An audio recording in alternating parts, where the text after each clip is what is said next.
right, and we're back for another episode of the Lakers Fast Break podcast. It's Gerald Glassford. Come right back at you here from Lakers Fast Break, Pop Culture Cosmos, Inside Sports Fantasy Football, and Game Source. We truly appreciate everyone out there listening to all of our shows. And if you can, please give us a 5-star review on Apple Podcasts. Plus, if you can like, share, subscribe, follow, or do anything that you can to support us right here at the Lakers Fast Break, Pop Culture Cosmos, Inside Sports Fantasy Football, Game Source, the great folks at LakersBall.com, and of course, our wonderful friends at the Hoopheads Podcast Network, where they have an absolute ton of NBA shows that you can choose from, including ours. But if you could go ahead and support all these great causes, it is sincerely appreciated.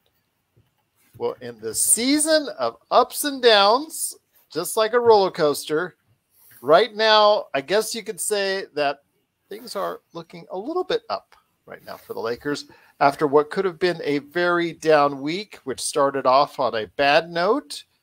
Actually started off on a good note with the Lakers win, but was followed up with some bad news in regards to LeBron getting a positive on his COVID test and being out for several days with health and safety protocols. Oh, wait!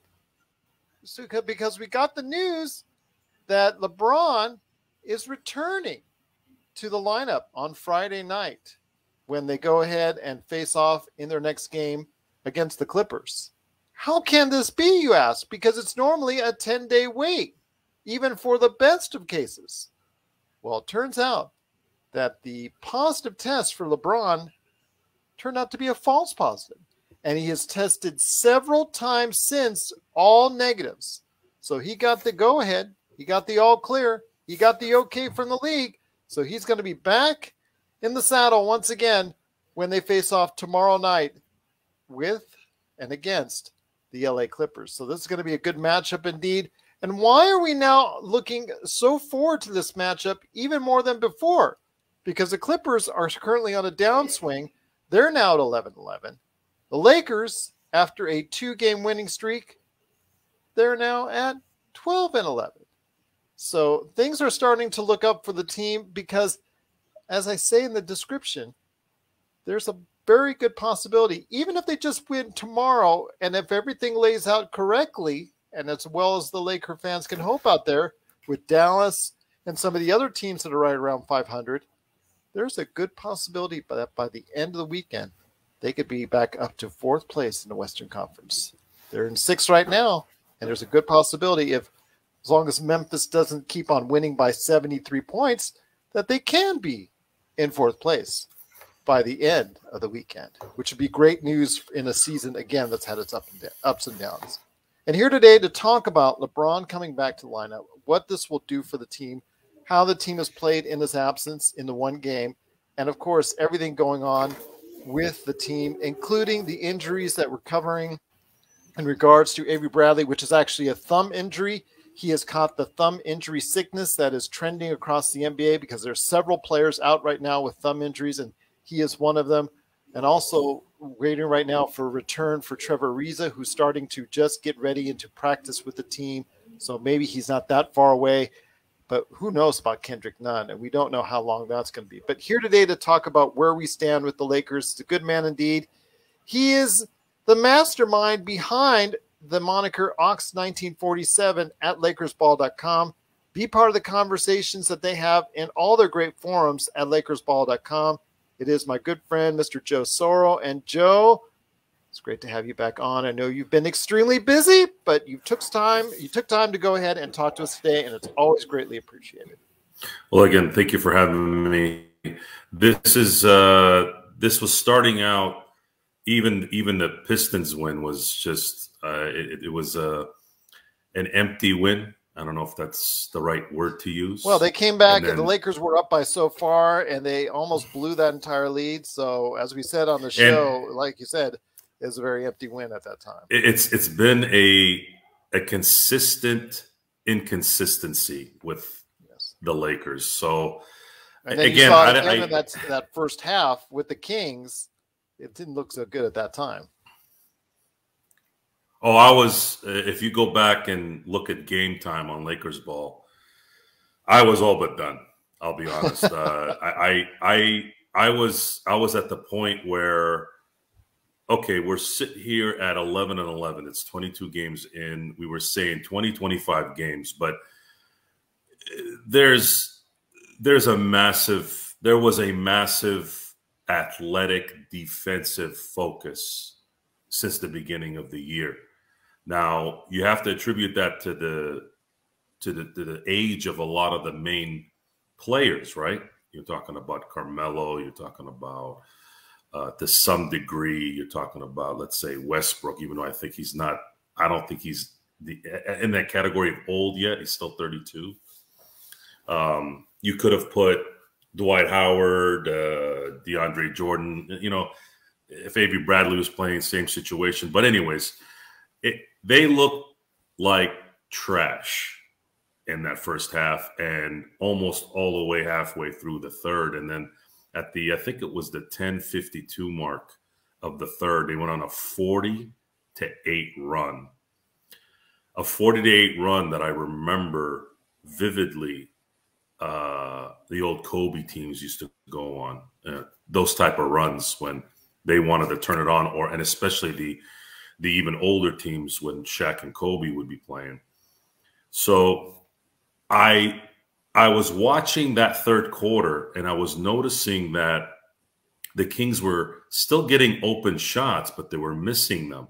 The only difference this time, because when that happens, my initial reaction to that is, guys, if you keep letting them, shoot that, they're going to start making it. Well, something weird happened. They missed those open shots, and then the Lakers defense got better. So I don't know if it clicked for them where they said, hey, they gave us a little bit of an opening here. They've missed, for the last 3 or 4 minutes. We can't bank on that another 4 or 5 minutes or even in the fourth. We got to now really play defense so they don't make the shots. And then, of course, Dwight Howard with weak side blocks. Hey, I had this conversation years ago with friends. Would you rather dunk on somebody or would you rather have an epic block? Now, most of the people I played basketball with growing up didn't dunk. So obviously the block shot would be the answer, at least from the group.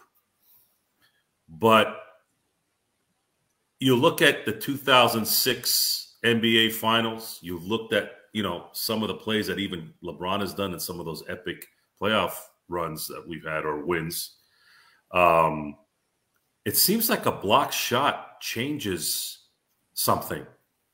And this was an important one. There was a block shot. I can't remember what part of the game it was in the third, but Dwight Howard just ran. It was the perfect motion and just boom, blocked it off the backboard, and then they started running, and they never looked back. And that was a very important moment. And I think that was what eventually kind of took them to the point where they're like, oh, well, we're going to finish this. And the way it was finishing in the fourth, halfway through the fourth, usually during this year when they've had a lead, you're just sitting there going, ugh. Are they going to score 10 points in 48 seconds, to make it a game? You started seeing, after about 6 minutes, I'm like, nah, the Kings are toast. They're not going to do jack. So that was the first game I remember the Lakers this year imposing their will. And it looked like mentally the Kings said, we can't beat this team tonight. That was very encouraging. But however, and there's no other way to go about this. I don't want to sit here and be too positive because of a couple wins against Detroit and Sacramento. I guess it could mean something a little bit because LeBron wasn't playing. But this is why we brought Westbrook in. This game that we won last 2 nights ago. Was it last night? Was it last night? Two nights ago? No, it was 2 nights ago. Totally running a blank here. 2 nights ago, yeah. So 2 nights ago, we didn't have LeBron. And the way they won, so you look at it this way. This is why you bring Westbrook in. You blew out a team that's not good on their home court without your main guy. That's a good sign. Whenever somebody pounds a team in any sport and you sit there and you say, well, that doesn't mean anything because this team stinks. Well, that's not necessarily true. If you beat a terrible team by 20 points on their home court, that's what you're supposed to do. You're supposed to do that when your team is healthy. But when you're actually missing not only that your team is not healthy, but you're missing LeBron James, that is a good sign. Okay. Now, here's the part I have to wait for now. And again, it's not going to get solved tomorrow because the Clippers are missing their guy too. And, you know, there's just nothing else they can do. It's just not going to, you know, until Kawhi gets back. And I don't even know if it's going to matter this year. They're not really going to be anything contender. Maybe they might get a 7th or 8th seed in the end, but they're not going to really do any damage. So if the Lakers win Friday, I'll be happy that they beat the Clippers, but it's not going to really move the needle for me. I think the Lakers have an interesting decision to make on what the lineup is going to be when it matters. They're talking about Dwight Howard now starting. Okay, Dwight Howard is one of those old guys, okay? I know he's athletic. He's got a genetics like I've never seen anybody in basketball, at least, you know, one that still looks in amazing shape after, you know, 17 years in the NBA. Are we going to see that consistently? Probably not. There's always a few games during the year where a former great player is going to show you what he used to be. We used to say that about Kobe a lot during those last few years. You see Kobe drop 40, you see Kobe drop 35 and hit a game winner. But it was never, you know, Kobe couldn't do what Kobe used to do in year 19 and 20. His body just wouldn't let him. So by starting Dwight, I know you have to do it at this point because DJ's not doing much, but how long is that going to last? And is Vogel going to be able to have Dwight play the starting center and then obviously shift Anthony Davis to the center spot when he sits and kind of play that game in the first and the third quarters? It's going to be interesting to see how that develops. But my instincts tell me that there's only so much Dwight can do at his age, at that position, because especially if you start playing some good teams that can shoot and can draw him out. Because if he's there to block shots, they're not going to go to the hole. They're going to open up. They're going to go open up deep and make shots. And teams like Golden State and Phoenix are going to destroy us. So I don't really know. I have to see how everything kind of gets put together from a team defense standpoint. The team defense standpoint absolutely was improved in that third and fourth quarter. I saw cohesiveness. I saw desire. And, of course, you know, Russell Westbrook seems to have solved his stupid pass problem. He does make a couple of weird passes here and there, but it's not at a steady pace. So, and, you know, his history says he gets better as the year goes on. So it's very encouraging that he's already, after a month and change, kind of going that route. If this guy continues to do this, you know, there's a clear shot of some things happening here. But again, I'm excited about how they won, but we're going to need some more time, Gerald. We're going to need to see them play some contenders before we can really feel good and comfortable. Once again, it's Joe Soro. He is Ox1947 at LakersBall.com. Go ahead and check out all the great groups and great things that they do there, especially during game time at LakersBall.com. Joe, one of the things I do want to say that I am encouraged by is a little bit more consistency, although he still has an off game a little bit more than I like, is Malik Monk, who I think is emerging ahead of Carmelo in the past couple of weeks as an individual that I think I'm believing more and more coming off the bench.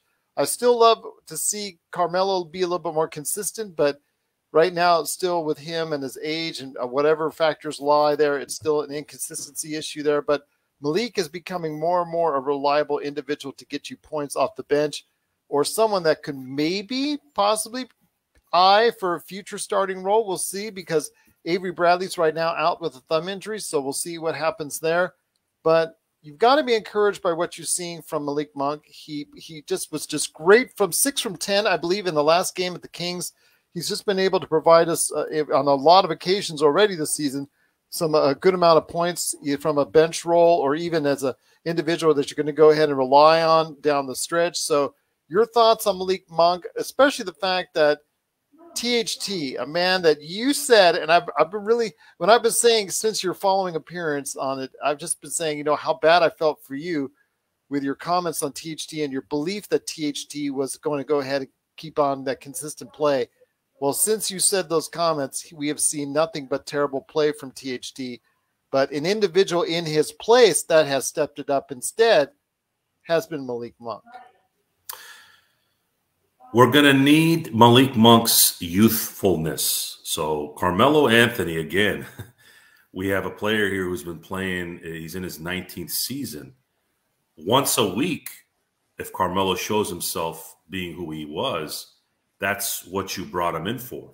If you're expecting him to do that 3 and 4 times a week, then you're not being very realistic. This is not prime Carmelo. This is Carmelo, the veteran that's going to possibly hit an important shot in maybe 1 or 2 playoff games during the stretch, hopefully if it's a long stretch. And then during the season, you got to let him marinate a little bit and still, not overwork him. You don't want to turn him into a Robert Horry in 2003 and then Robert Horry ends up, shooting 2 for infinity to end that playoff run and canceling out the 4-peat. So Malik Monk,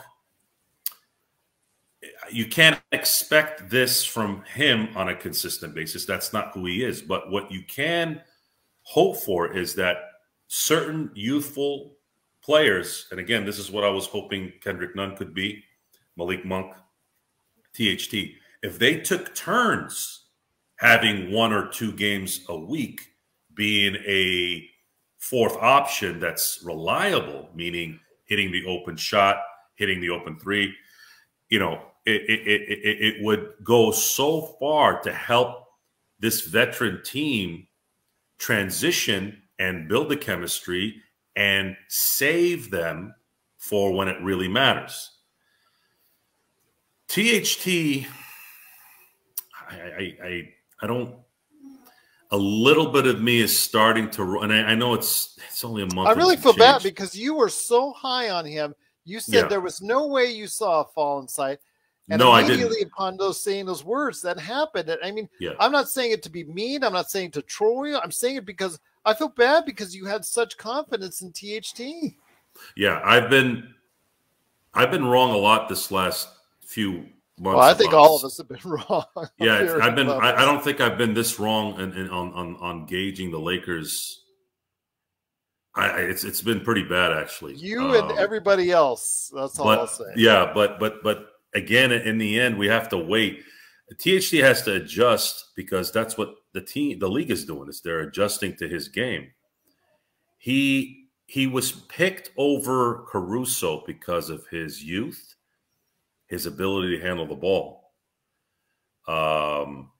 That I believe was what eventually was what they chose. They chose, hey, look, this guy is 20 years old. He can handle the ball, and we put him in a playoff game as a rookie, 2nd-round pick, and he flourished. So 7 years is a long time, and especially since it was their draft pick, you always want to kind of support your initial, scouting and your initial decision on a player if they're showing any signs of improvement and being a big part of a let's say a title team.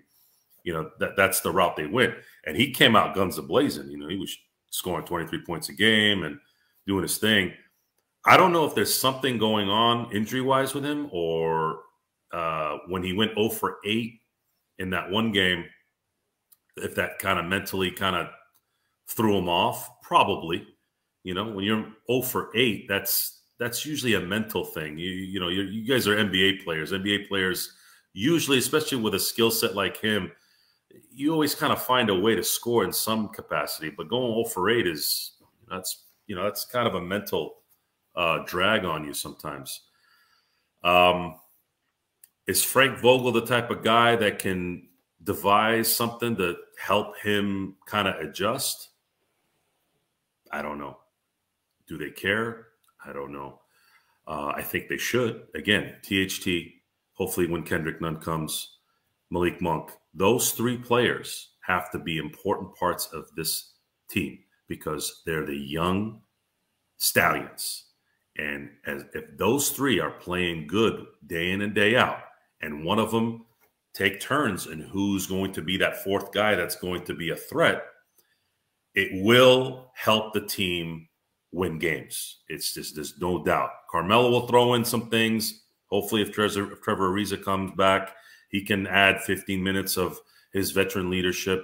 But ultimately, when you have a seasoned team like this, you need those young guys to pick up a lot of the slack, especially during the regular season, so that they're preserved for when it matters. Then at that point, the playoffs, you're getting days off after each game. You're set on one team. So it's a little easier for a veteran team. The focus is different in the playoffs. It's just easier there's more stress. And of course, the more veteran you are, the easier it is to understand where you're at versus, let's say, a much younger team.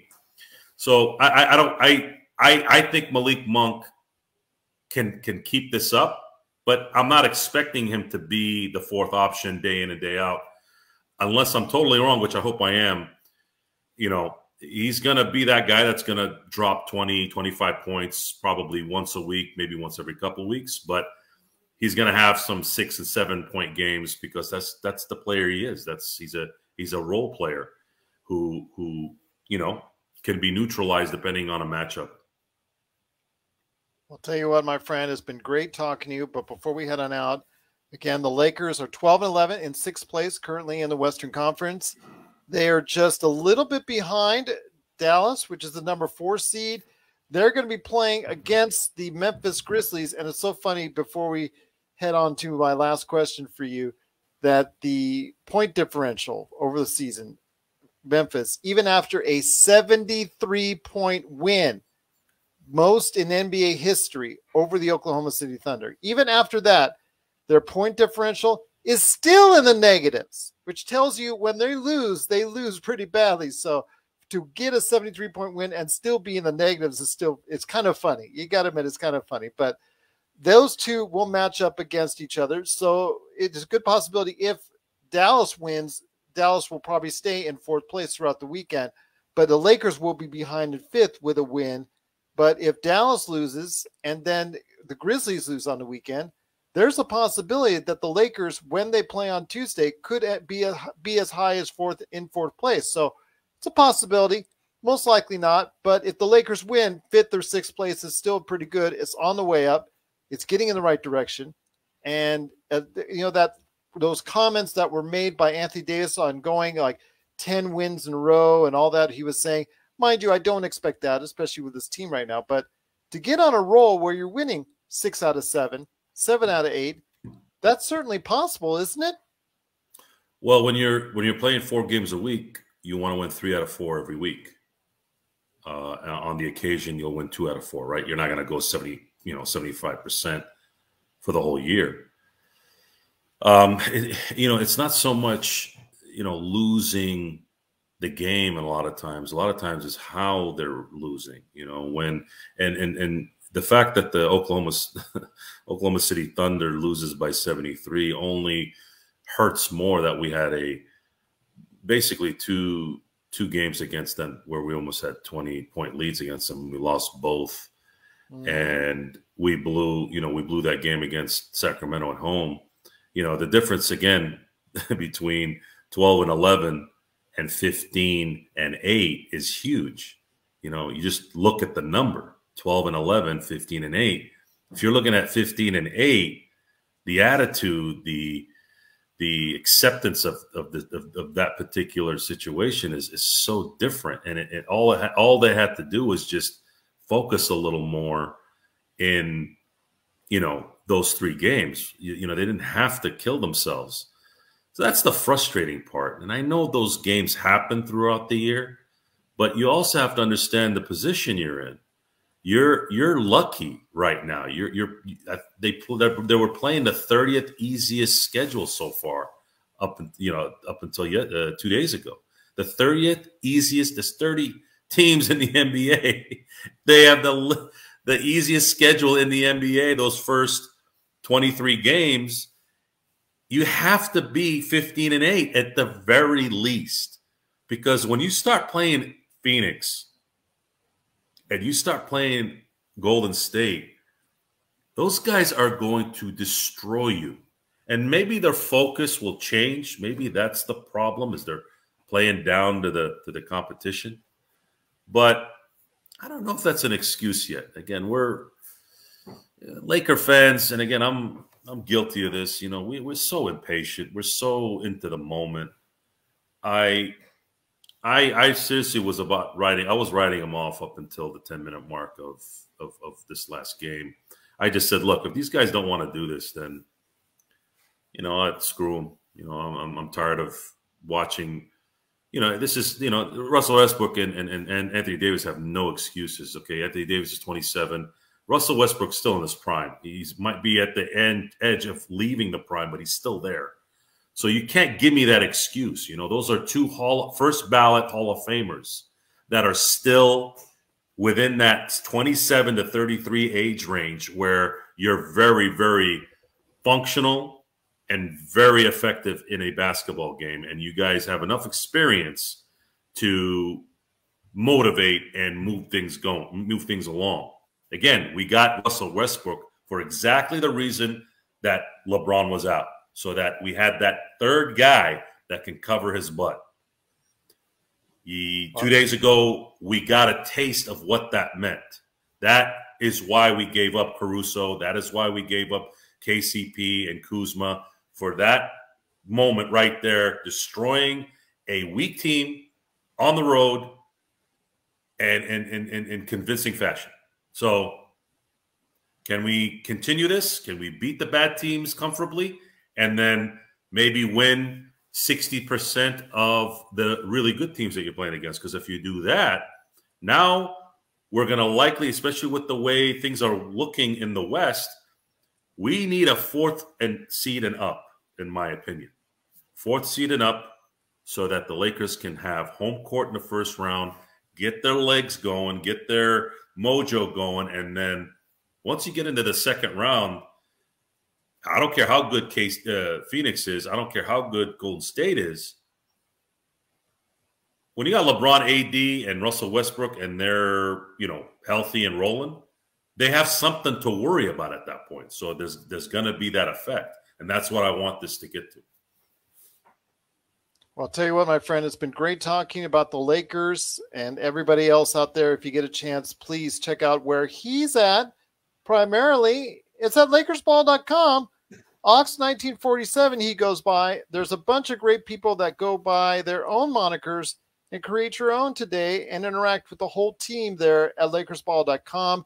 They're also great during the game. They have their own running commentary that they have, and a little bit of tit for tat per se, that I know a lot of what starts with Joe, and he goes in there and he tries to stir up trouble and he trolls a little bit here and there, but it's all in good fun. But I'll tell you what, it's all great as far as the action if you're there at LakersBall.com. And Joe, you're spot on with your commentary today. Obviously, it's great for Lakers fans to see that their things are rising up, but you also want to be wary because, of course, what's happened over the course of the season, that it has to be seen before we believe it 100%. And I understand that completely. So we'll see what happens, because the games are only going to get tougher, because with the easiest schedule in the NBA, it's only going to go up from here. So we'll see what happens. But there is a very real possibility that within the next couple of weeks, the Lakers could look a lot better.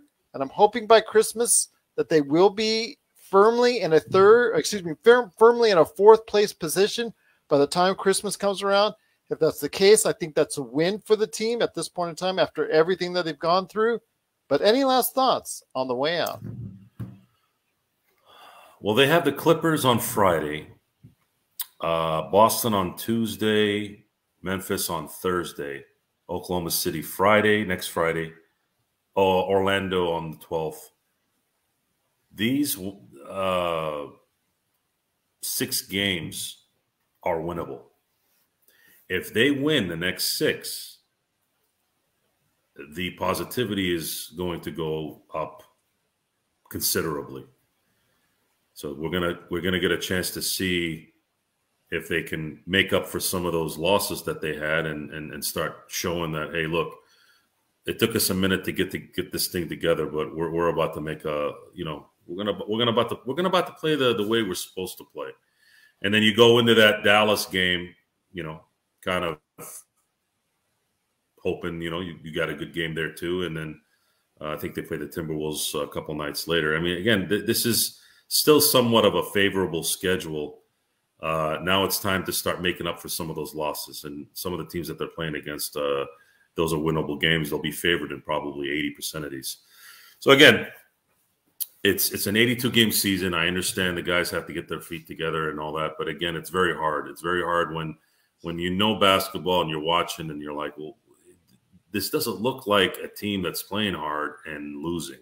Looks like a team that's doesn't give a crap. Why did it take you 10 minutes to start playing against Sacramento? What happened? Like what did Bugs Bunny come out of nowhere from Space Jam? Well, I do know that Frank Vogel did chew them out at halftime, but if Frank Vogel has to chew them out at every halftime that they're behind, then the point is missing on this.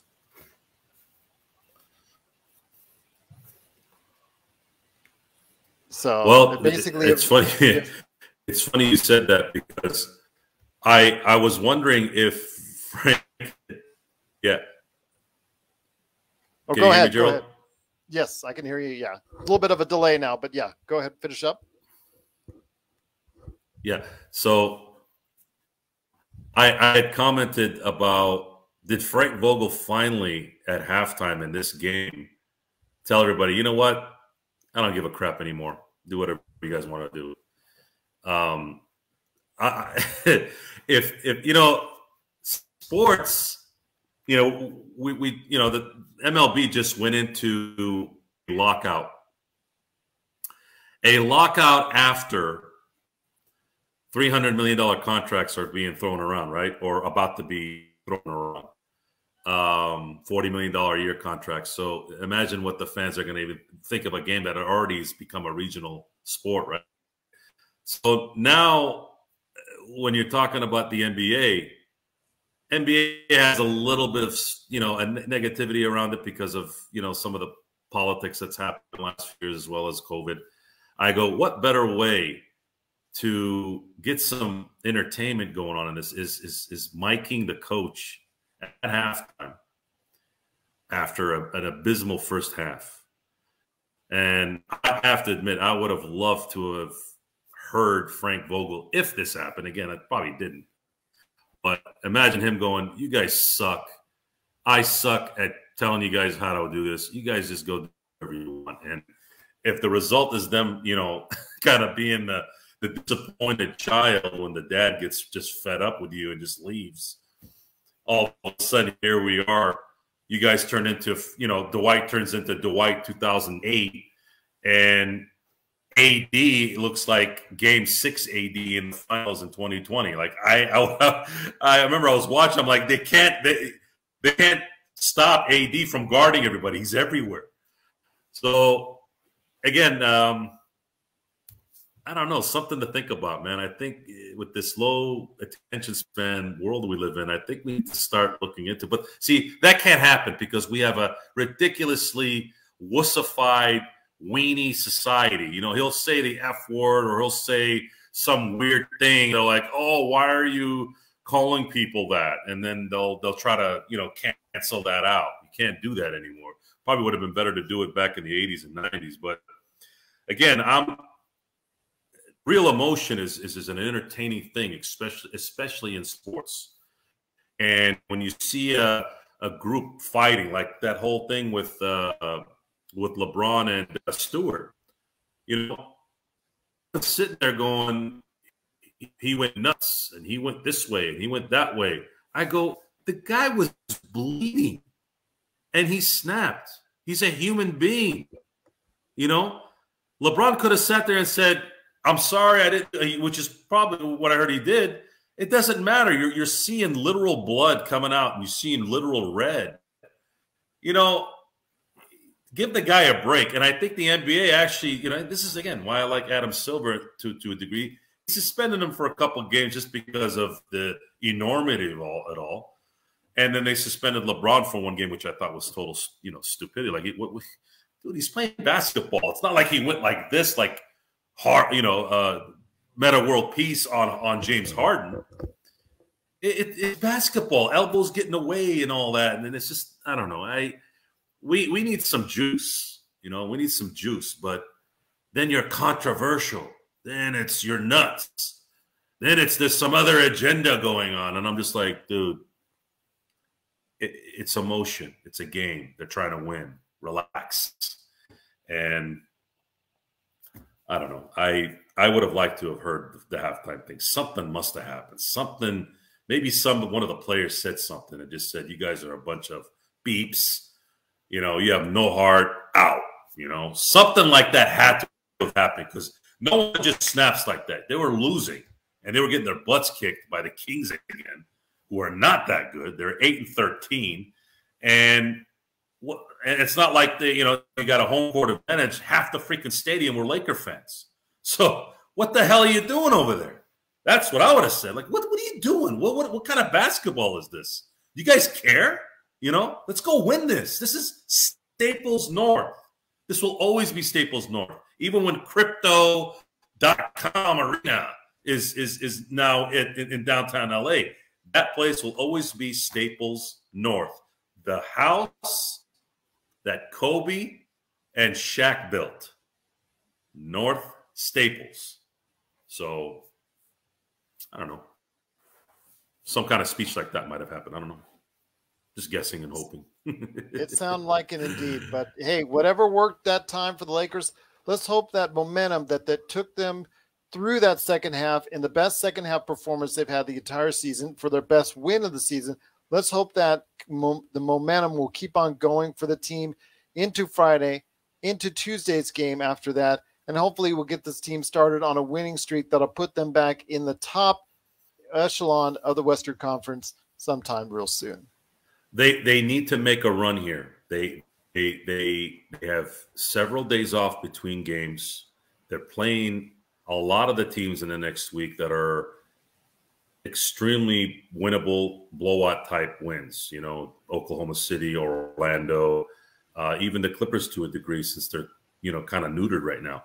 You gotta take advantage of this schedule. That way, if you do run into an issue where you lose 4 or 5 and you've been playing a lot of good teams, you at least weather the storm. And that was the whole hope. The hope was, okay, you guys are going to take a minute to get together, and I get that, but we got real lucky with the schedule. Let's win these games since they're not formidable opponents considering the talent you have.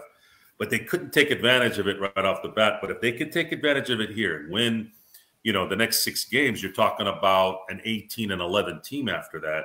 Then if they lose a couple here, you're not sitting at 500 in one game over 500 for 2-3 weeks like they have been. You need to get some cushion here.